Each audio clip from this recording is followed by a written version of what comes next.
Marvel recently released a clip for Avengers Endgame earlier yesterday, and I'm here to break it down for you. So let's get right into it. He used the stones again. Hey, we'd be going in short-handed, you know? Look, he's still got the stones, so... So let's get him. Use them to bring everyone back. Just like that. Yeah, just like that. Even if there's a small chance that we can undo this, I mean, we owe it to everyone who's not in this room to try. If we do this, how do we know it's gonna end any differently than it did before? Because before you didn't have me. At the beginning of this clip, you see Black Widow looking at what appears to be a hologram of the planet that Thanos went on after his little incident with Thor at the end of Infinity War. And after she says she got a signal of him using the stones again, that actually gets me thinking he might be bringing someone back, or he's traveling to the the Soul Stone to maybe talk to little Gamora again, or he's just making resources, or maybe teleporting, but we don't know. One question I do have for myself, and probably for other fans out there, how did they get his location, and how do they find out where he is? That's where I think he actually created this planet, and the planet has been confirmed to be called Titan 2.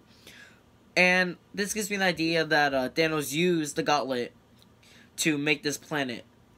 And that's where I think maybe that's how they got the signal, because maybe if the planet showed up in the star system that they see, then that will make more sense for what's going on. It also seems like everyone thinks that if they use the gauntlet, maybe that's the key part to bringing all the fallen heroes back to life after their dusting. We can also see that Captain Marvel is getting ready to go take down Thanos, and she is not hesitating at all. But Bruce Banner believes that if they do this, it might not even change a thing. Or he's just saying that because he thinks it might not work. But this comes up with a theory, since we got Spider-Man Far From Home, a trailer for that movie. This gives me a theory that all the movies that are going to happen in the future of the MCU are probably going to be taking place in a different dimension. And maybe each of those heroes that are still alive in those different dimensions will come back into this one dimension and take down Thanos for good. Alright, moving on. Hey, new girl. Everybody in this room is about that superhero life. And if you don't mind my asking, where the hell have you been all this time? There are a lot of other planets in the universe. And unfortunately, they didn't have you guys. In this scene of the clip, War Machine seems curious about where Captain Marvel was during all this time and why she didn't show up at the attack of New York and everything else that happened in the past movies. She responds with this. There are a lot of other planets in the universe. And unfortunately, they didn't have you guys. After seeing that part of the clip, it actually really got me thinking about why Nick Fury created the Avengers Initiative and why he didn't call Captain Marvel when she was out in the universe and the events of New York and everything else that happened in the previous MCU movies. Maybe because she was actually, like what she said, going around maybe protecting different planets from maybe different bigger threats, maybe Galactus, since the Fox and Disney deal is happening right now. And maybe he's going to be one of the next big villains, who knows, hopefully. And maybe she's still dealing with the Skrulls, like what happened in her movie about the war between the Kree and the Skrulls. Maybe that's still going on somehow. And that's probably why she's been gone so bad, and why Nick Fury didn't even call her at once, and why he thought the Avengers Initiative was necessary to find more heroes like her, put them into a team, and make them fight for their planet and against other threats like Thanos. Alright, let's move on.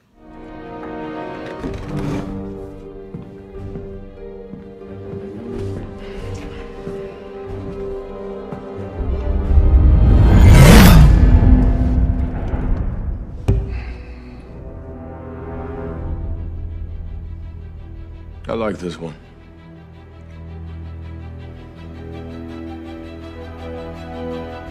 Let's go get this son of a bitch. Whoa, language, Captain.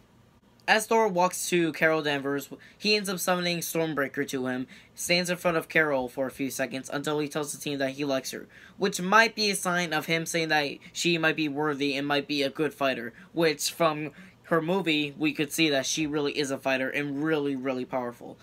And since her powers come from the Space Stone, just like Scarlet Witch and Quicksilver, they might actually have good abilities and might be able to destroy one of the stones. And since this movie is going to have some time travel in it, I think that's going to be really helpful. Even though we might not see that, but hopefully we do. I do think Captain Marvel and Thor might tag team on Thanos in the first act of the movie. And that's where I think this clip kind of comes in. This might be them having an early assault on Thanos in, like, probably, like, the first few minutes of the movie when it starts.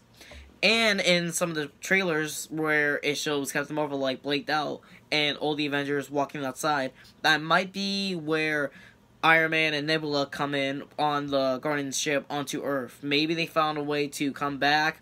Maybe they got the ship working again. But hopefully that's all that's about. And maybe this might be the first act and the first fight that we see with them against Thanos. But this also gives me the idea that after the first fight with Thanos, it's going to cause them more trouble. If this clip is from the first act of the movie and shows on their first assault against Thanos, I think they might really fail, like I said earlier, and this might cause them even more problems. Maybe someone getting killed at least, or Thanos is actually gonna use the gauntlet again and probably cause some more trouble.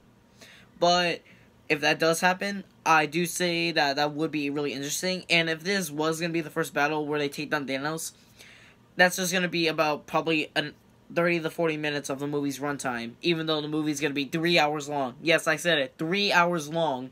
And hopefully, after all of that, we get to see some time travel, maybe some Thor and Captain Marvel team-ups, and I do want to see a lot more of Thanos, and maybe him bringing back his Black Order, and probably expanding what his plan really is. Anyway, I hope you guys enjoyed this video. If you did, make sure to leave a like, share, and subscribe to my channel if you guys are new. Comment down below and tell me other reviews that you guys want me to do, or other movies that you guys want me to break down. I will be happy to, and I'll see you guys next time. Peace.